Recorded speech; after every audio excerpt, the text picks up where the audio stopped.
ورحمة الله وبركاته. الحمد لله وكفى وسلام على عباده الذين اصطفى وعلى آله وأصحابه المجتبى، أما بعد، فأعوذ بالله من الشيطان الرجيم. بسم الله الرحمن الرحيم. ووجدك عائلا فأغنى. صدق الله مولانا العظيم.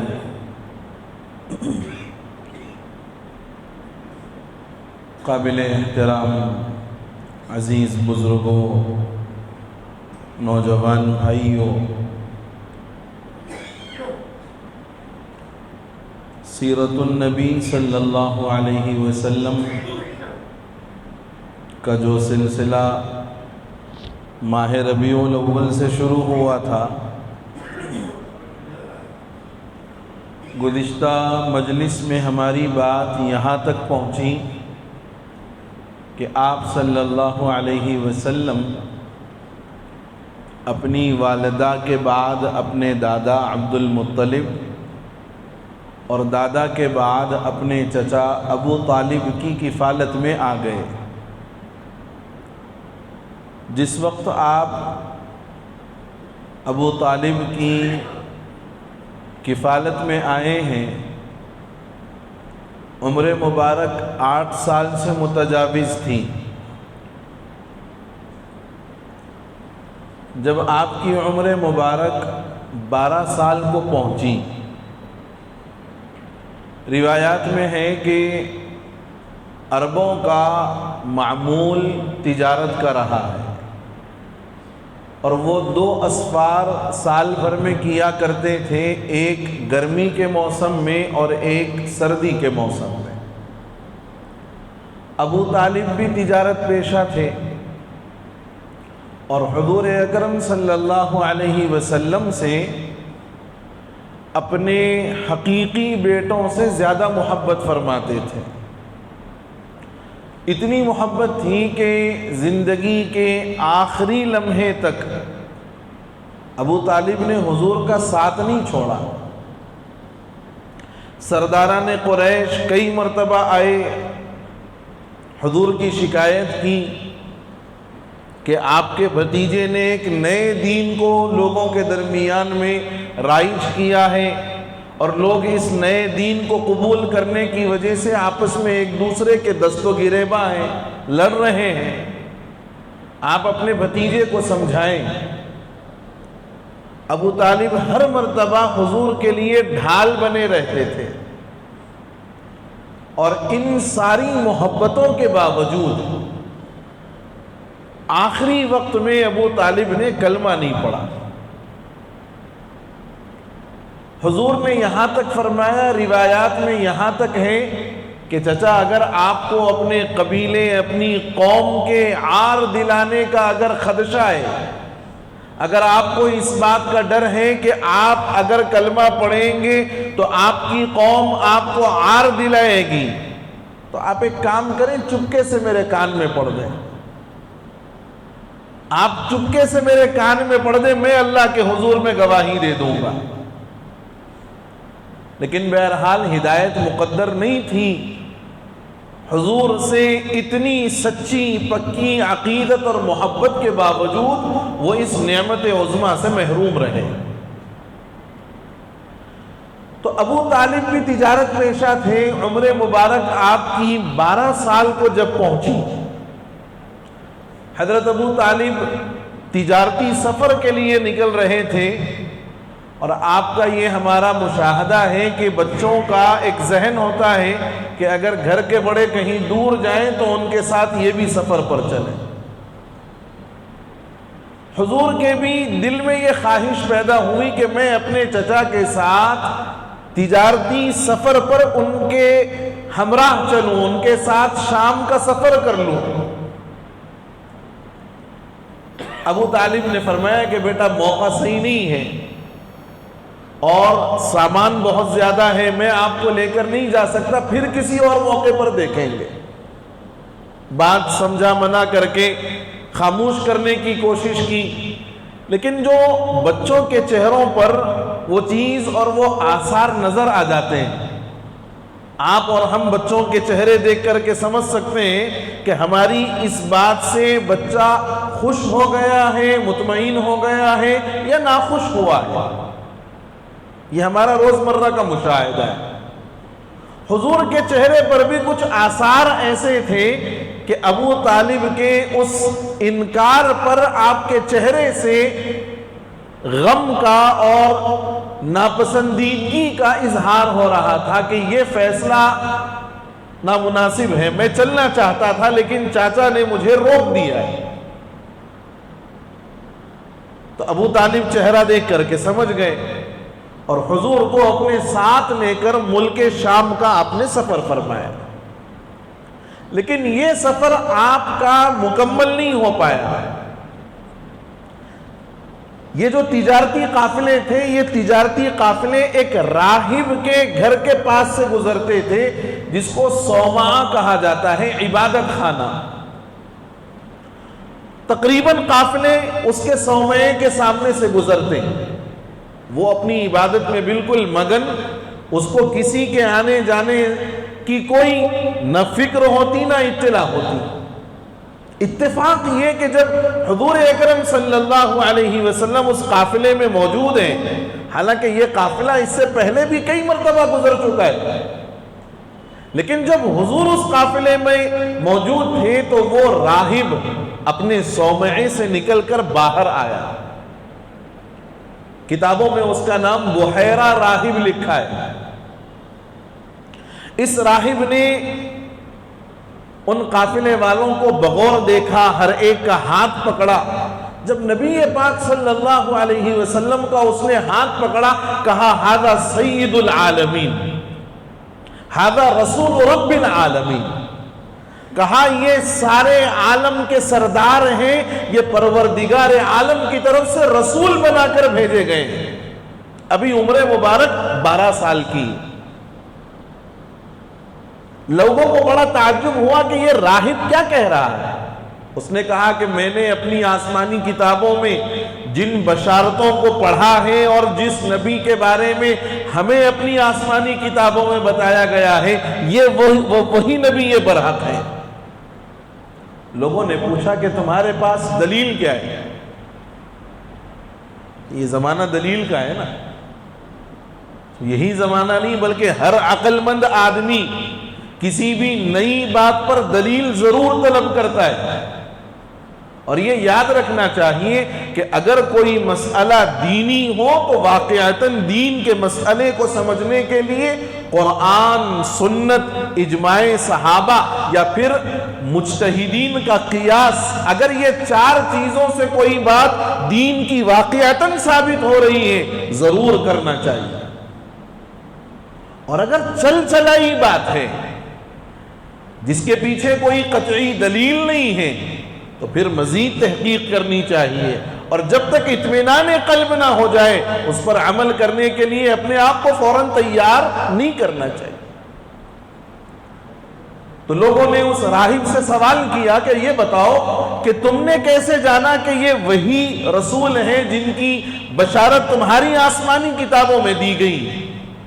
کہا میں نے جب یہ قافلہ آ رہا تھا تو میں نے ایک چیز کو نوٹس کیا، ایک چیز کو میں نے غور کیا. سارے لوگ قافلے والے آ رہے ہیں تو دھوپ کی تمازت ان پر پڑ رہی ہے، لیکن جب یہ قافلے میں گزر رہے ہیں تو راستوں کے درخت جھک کر کے ان کو سلامی دے رہے ہیں. راستوں کے درخت جھک کر کے ان کو سلامی دے رہے ہیں، اور یہ شان سوائے نبی کے کسی اور کی نہیں ہو سکتی. یہ دلیل بیان کی بحیرہ راہب نے. اور پھر اس کے بعد قافلے کے ذمہ داروں سے بات چیت کی اور کہا کہ ان کے سرپرست کون ہیں، ان کے ذمہ دار کون ہیں. ساروں نے ابو طالب کی طرف اشارہ کر دیا کہ یہ ان کے سرپرست ہیں، یہ ان کے ذمہ دار ہیں. اس نے ابو طالب کا ہاتھ پکڑا اور کہا کہ میں نے آسمانی کتابوں کو پڑھا ہے، اس کی بشارتوں کو میں جانتا ہوں. میں آپ سے گزارش کرتا ہوں کہ ان کو ملک شام مت لے جائیے.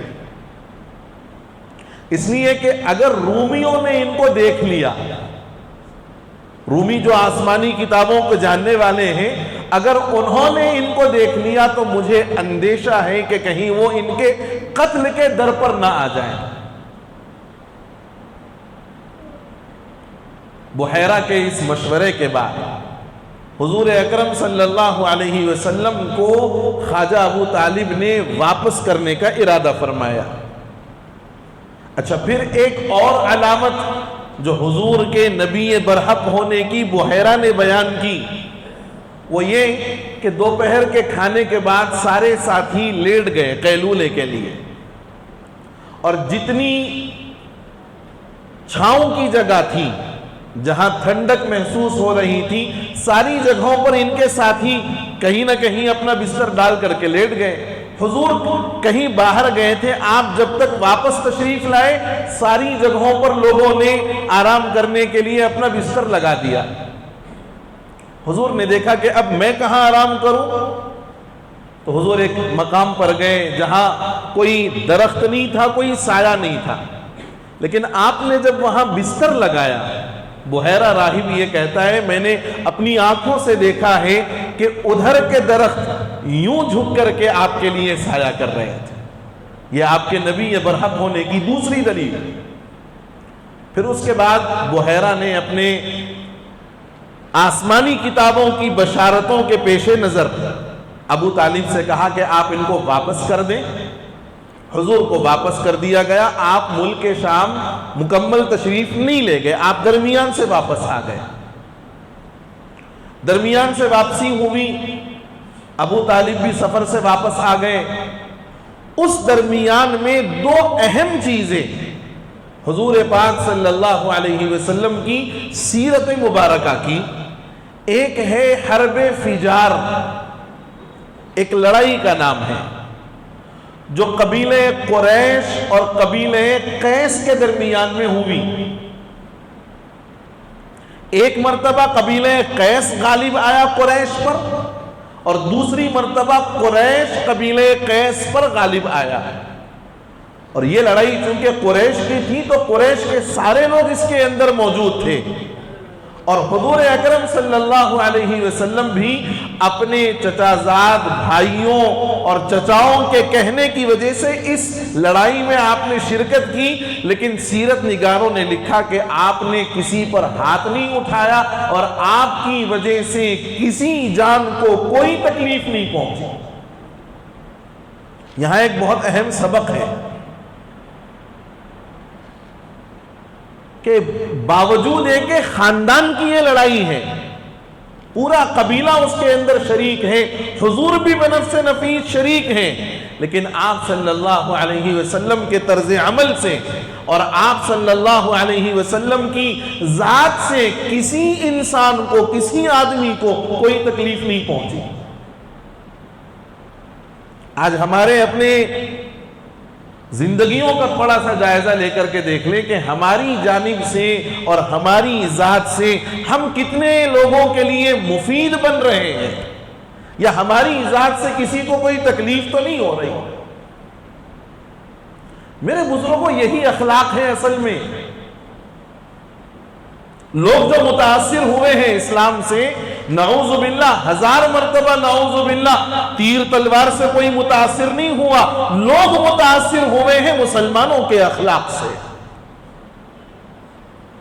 آج مسلمان اخلاقی گراوٹ کا شکار ہے۔ پوری دنیا میں مسلمانوں کے ساتھ معاملہ کرنے کے لیے لوگ بدکتے ہیں، چونکتے ہیں۔ کیوں؟ اس لیے کہ مسلمان جھوٹ بولتا ہے، مسلمان وعدے کا پابند نہیں ہے، مسلمان اپنے اخلاق و کردار کے ذریعے سے اپنے اسلام کا صحیح پرچار نہیں کر پا رہا۔ ہمارا اسلام، ہمارا مذہب بڑا سچا، بڑا اچھا، بڑا بہترین، بڑا لاجواب، لیکن ہمارا کردار، ہمارا عمل اور ہماری زندگیاں اسلام کی تعلیمات کے مکمل خلاف ہوتی جا رہی ہیں۔ اگر آج بھی مسلمان خیر القرون کے اس دور کے مطابق اپنی زبان میں سچائی رکھے، اپنی تجارتوں میں ایمانداری رکھے اور اپنی زندگیوں کے اندر اسلام کے وہ احکام لے آئے، یقین جانو آج بھی تخت و تاج تمہارے ہو سکتے ہیں، ہمارے ہو سکتے ہیں۔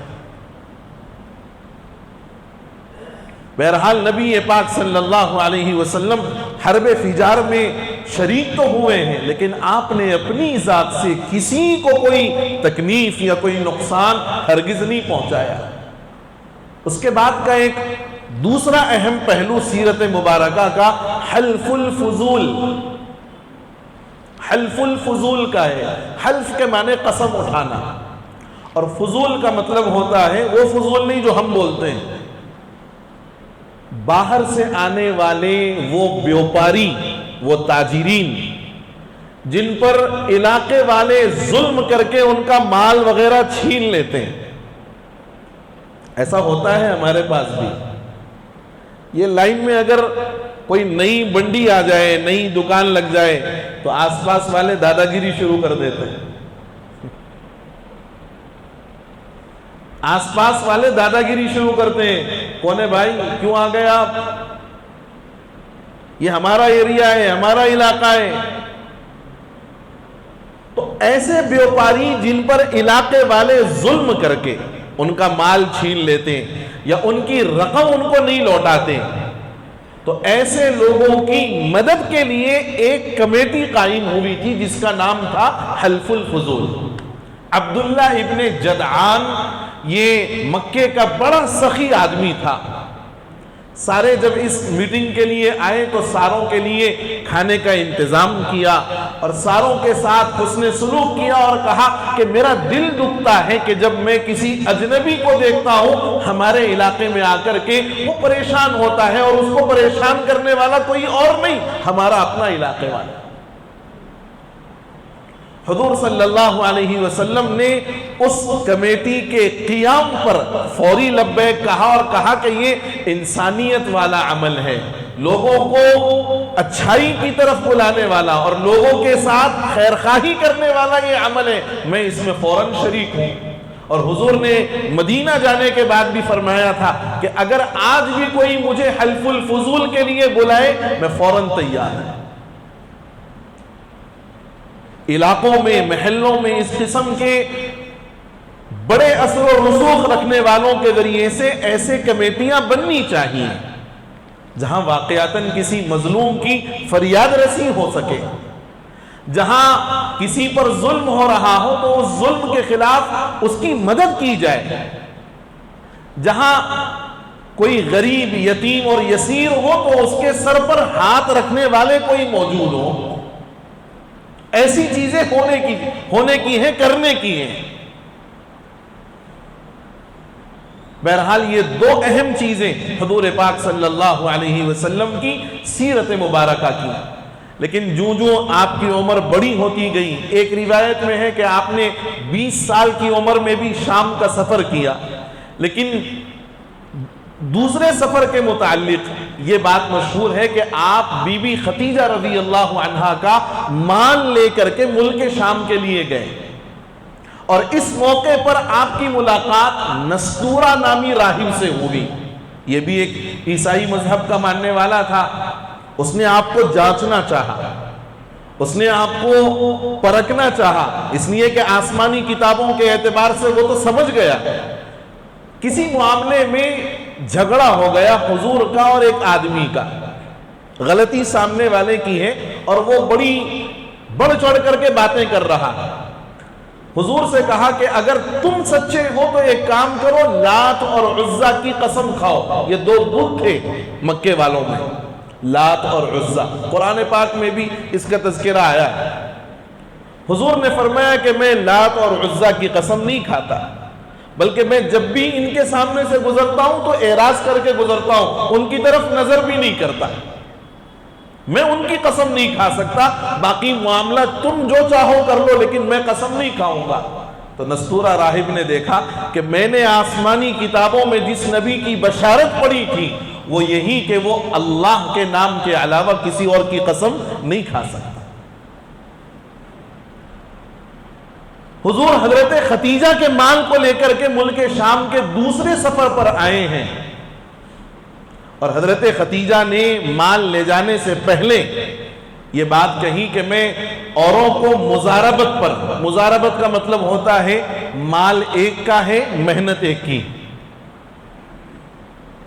ہمارے پاس بھی اس قسم کے کئی سارے کاروبار ہیں، لیکن وہ حلال اور حرام والا جو معاملہ ہے وہ پرسنلی آپ آ کر کے معلوم کر لو۔ لیکن ایک بات بتاؤں، کسی بھی کاروبار کرنے والوں کے ساتھ آنکھوں پر پٹی باندھ کر کبھی بھروسہ مت کرنا۔ میں دھوکہ کھایا ہوا ہوں، اچھا میں اس لیے بھی یہ بات کہہ رہا ہوں کہ یہ مجھ پر بیتی ہوئی، ورنہ آپ بولیں گے مصعب خالی ہوا میں بول رہے، نہیں، آنکھ بند کر کے کسی پر آنکھ بند کر کے آنکھوں پر پٹی باندھ کر کے کسی پر بھروسہ کرنا، اس کا مطلب یہ ہے کہ اپنا مال چند دنوں کے لیے اسی سے نفع لیتے رہنا، پھر اس کے بعد اپنے مال کو بھول جانا۔ مال دینے والا بھکاری کی طرح ٹائم اور تاریخ لیتا رہتا ہے، اور جس نے مال لیا ہے، غبن کیا ہے، وہ جج بن کر تاریخ پر تاریخ دیتا چلا جاتا ہے۔ اور ایسے بہت سارے حرام کھانے والے ہمارے معاشرے میں موجود ہیں، بڑے اچھے نام ہیں، بڑے اچھے کام ہیں، جب تک آپ کے پیسے نہیں لیں گے روزانہ اپنے کاروبار کے گن گائیں گے، کیا کاروبار ہے صاحب، ارے رے رے رے رے، نہیں بولے بھی تو مہینے کو بیٹھی جگہ 20 سے 25 ہزار روپے آرام سے بچ جاتے۔ اب ایک آدمی جس کو کاروبار کا کوئی نائک نہیں ہے، وہ یہ سمجھتا ہے کہ بھئی ہو سکتا ہے بڑا اچھا بہترین کاروباری ہے، تو اب وہ اس طریقے سے آپ کی کاؤنسلنگ کرتا ہے، آپ کی ذہن سازی کرتا ہے کہ بھئی ہے تو لاؤ، کیا کرتے گھر میں رکھ کے، اچار ڈالتے کیا، لے کے آؤ، نفع ہوتا تمہارے کو بھی، تم بھی گھر بیٹھے کچھ تو بھی کھا سکتے، تمہارے خرچے ورچے آسان ہو جاتے۔ اب یہ سوچتا واقعی بھئی گھر میں رکھ کے کیا کروں گا، لہذا لیو بھئی، آنکھ بند کر کے لا کے دیا، 2 مہینے 3 مہینے 4 مہینے آپ ہی کے مال سے آپ ہی کو نفع دیتا ہے، آپ کے مال میں سے دیتا۔ 3-4 مہینے دینے کے بعد کاروبار ٹھنڈا ہو گیا بھئی، نقصان ہو گیا، پورا ڈوب گیا، میں اب تو نہیں ہے، آئے وقت میں دیں گے، ختم۔ اب آپ فقیر کی طرح جاؤ، اپنے مال کی فریاد کرتے رہو، وہ جج بن کے تاریخ پر تاریخ دیتا رہتا ہے، ہاں آج نہیں ہے اگلے مہینے میں دیکھیں گے، اب نہیں ہے، یہ سب بیتی ہوئی ہے۔ آپ بیتی سنا رہا ہوں، جگ بیتی نہیں۔ اور ایک اہم مسئلہ آپ کو یہ بتاؤں کہ ہمارے پاس ایک عجیب رجحان چل پڑا ہے، تجارت کے یا کاروبار کے آغاز کے موقع پر لوگوں کا ایک ذہن ہے کہ صاحب ایڈورٹائزمنٹ ہونا، یقیناً ہونا چاہیے، معلوم ہونا چاہیے، تاکہ آپ کے ایڈورٹائزمنٹ کے ذریعے سے لوگ آپ کی دکان کو آئیں، آپ کی دکان کو جانیں، اور یہ معلوم ہو کہ بھئی آپ کی دکان میں ملتا کیا ہے، آپ بیچتے کیا ہیں۔ لیکن اس ایڈورٹائزمنٹ کے نام پر دکان کا آغاز جو گانے بجانوں کے ساتھ کیا جاتا ہے، گانے بجانوں کے ساتھ جو اپنے نئے کاروبار کا آغاز کرتے ہیں، یوں سمجھو کہ کاروبار کا آغاز اللہ کی ناراضگی کے ساتھ کیا ہے۔ میں بہت صاف الفاظ میں کہہ رہا ہوں، کاروبار کا آغاز اللہ کو ناراض کرتے ہوئے کر رہا ہے، گانے بجانے، ڈھول تاشے، پتہ نہیں کیا کیا چیزیں، اور لوگ یہ سمجھتے ہیں اس سے ایڈورٹائزمنٹ ہوتا ہے۔ ارے اللہ کے بندو، اللہ نے رزق تقسیم کر کے رکھ دیا ہے، تم اپنا ایڈورٹائزمنٹ کرو، لیکن ایک دوسرا طریقہ اختیار کرو جس میں اللہ کی ناراضگی تو نہ ہو۔ آج شادی کرتے ہیں، شادی میں بھی اللہ کی ناراضگی کو فوراً لے آتے ہیں، خالی نکاح کے نام پر یہ لکھا جاتا النکاح من سنتی، لیکن کام پورا سنت کے خلاف، بینڈ باجا نہیں تو شادی نہیں۔ دیکھو نبی پاک صلی اللہ علیہ وسلم جب حضرت خدیجہ کا مال لے کر کے واپس آئے ہیں، اتنا نفع ہوا. حضرت خدیجہ فرماتی ہیں اور لوگوں نے بھی میرے مال کو لے کر کے تجارت کا سفر کیا لیکن اتنا نفع نہیں ہوا. حضور نے بے شمار نفع کمایا, حضور کو بھی نفع دیا. آپ کی صداقت, دیانت پورے مکے کے اندر جب پھیل گئی, حضرت خدیجہ نے آپ کو پیغام نکاح دے کر کے بھیجا. جب حضرت خدیجہ کی عمر 40 سال ہے, حضور کی عمر مبارک 25 سال ہے, حضور کا یہ پہلا نکاح ہے, حضرت خدیجہ کا تیسرا نکاح ہے. حضور نے اس پیغام کو قبول فرمایا. خواجہ ابو طالب نے خطبہ نکاح پڑھا, چند لوگ گئے, 500 درہم مہر مقرر ہوا, مہر ادا ہوا. آپ حضرت خدیجہ کو لے کر اپنے گھر واپس تشریف لائے. کوئی بینڈ نہیں, کوئی باجا نہیں, کوئی گانا بجانا نہیں. حضور نے بھی نکاح فرمایا, حضور نے بھی نکاح فرمایا. ہم بھی نکاح کر رہے ہیں, روتے پہ لکھتے بھی ہم النکاح من سنتی. حضور نے کس انداز پر نکاح کیا, ہم کس انداز پر نکاح کر رہے ہیں. خواہشات کے نام پر ہم نے گناہوں کے ساتھ اور اللہ کی ناراضگی کے ساتھ ایسے اعمال کو کر لیا ہے. اس کی وجہ سے نہ ہماری تجارتوں میں برکت ہے, نہ نکاح کے بعد کی زندگیوں میں برکت ہے. بہرحال ہماری بات یہاں تک پہنچی ہے کہ حضور کا حضرت خدیجہ رضی اللہ عنہا سے نکاح ہوا ہے. اور اس درمیان میں جو 2-3 اہم باتوں کی طرف میں نے اشارہ کیا ہے, ان باتوں کو ذہن میں رکھیے گا. تجارت آپ ضرور کریں, حضور کی سنت ہے, لیکن اس کا آغاز اللہ کی ناراضگی کے ساتھ نہ ہو, بینڈ بازوں کے ساتھ, گانے بجانوں کے ساتھ نہ ہو. آپ کا رزق مقدر ہے. میرے اور آپ کے پیدا ہونے سے پہلے اللہ نے ہمارا رزق طے کر دیا ہے. 4 باتیں ہمارے دنیا میں آنے سے پہلے ماں کے پیٹ میں طے ہو جاتی ہیں. مرد ہو کہ عورت ہو, نیک ہو کہ بد ہو, رزق کتنا ملے, عمر کتنی ملے. یہ 4 باتیں ہمارے دنیا میں آنے سے قبل اللہ رحم مادر میں طے کر دیتا ہے. اب پریشان ہوئے پھرتے ہیں. تجارت کیجئے مگر اللہ کو راضی کرتے ہوئے کیجئے. تجارت کیجئے رسول اللہ کی سنتوں کو اپناتے ہوئے کیجئے. نکاح کیجئے مگر اللہ سے ڈریے. نکاح کیجئے مگر رسول اللہ کی سنتوں اور آپ کے طریقے کے مطابق کریے. اگر یہ چیز ہم طے کر لیں, یقیناً انشاءاللہ ثم انشاءاللہ تجارتوں میں بھی برکت ہوگی, نکاح کے بعد کی زندگیوں میں بھی برکت ہوگی. اللہ تعالیٰ مجھے اور آپ کو اور ساری امت مسلمہ کو کہنے اور سننے سے زیادہ سمجھنے اور اس کے مطابق عمل کرنے کی توفیق نصیب فرما دے.